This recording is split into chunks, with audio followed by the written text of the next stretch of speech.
अंदर ब्राह्मणवाद भरा जा रहा है। हमको सिखाया जा रहा है कि भाई मूर्तियां लाओ। रामदेव जी की मूर्तियां पहली बार आने शुरू हुई 10 एक साल में, नहीं तो उससे पहले रामदेव जी की मूर्ति नहीं थी। रामदेव जी के केवल पगले ही पूजे जाते थे, जो अलग जी के भी पगले थे। तो उन सब चीजों को समझने की जरूरत है कि कहीं ऐसा तो नहीं कि हम दूसरे समाजों की नकल उतारने के चक्कर में हम अपनी विचारधारा को छोड़ रहे हैं। और ये जो आप जब छोड़ देते हैं अपनी विचारधारा, तो धीरे धीरे आप एक दूसरा समाज बन जाते हैं। आज हमारे समाज में 40 से 50% लोग ऐसे हो गए, मैं ये आंकड़ा नए लोग जो पढ़े लिखे लोगों की कह रहा हूं, जो अभी बाबा साहब की विचारधारा के दुश्मन लोग हैं, उनके संगठनों में काम करते हैं, उनका झंडा उठा करके घूमते हैं।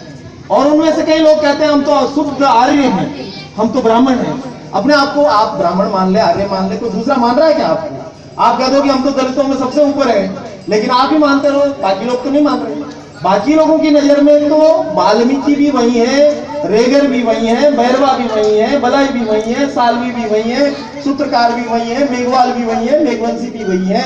उनकी नजर में तो हम सब वही नीचे हैं, हम अपनी नजर में अपने आप को ऊंचा करते जा रहे हैं, ऊंचा करते जा रहे हैं। तो ये हमको सोचना है।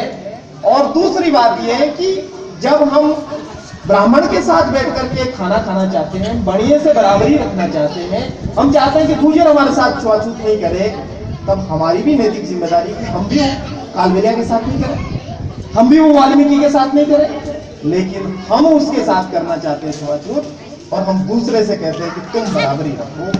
ये नहीं चल सकता। हमको अपने बीच का जो भेदभाव है, अपने बीच का जो जातिवाद है, इसको खत्म करने की जिम्मेदारी मेघवाल समाज की है। क्योंकि राजस्थान का सबसे बड़ा संख्या की दृष्टि का समाज मेघवाल समाज है। तो आपकी जिम्मेदारी है कि आप बाबा साहब के जाति तोड़ करके जमात बनने का जो मिशन है, उस मिशन को हाथ में लें और घोषणा करें कि मेघवाल समाज किसी प्रकार की छुआछूत में यकीन नहीं करता है। हम सबको अपने साथ बिठा के खिलाएंगे और सबके घर में बैठ करके खाना खाने के लिए तैयार है। हम इस भेदभाव को खत्म करें। मित्रों, ये रोटी का रिश्ता तो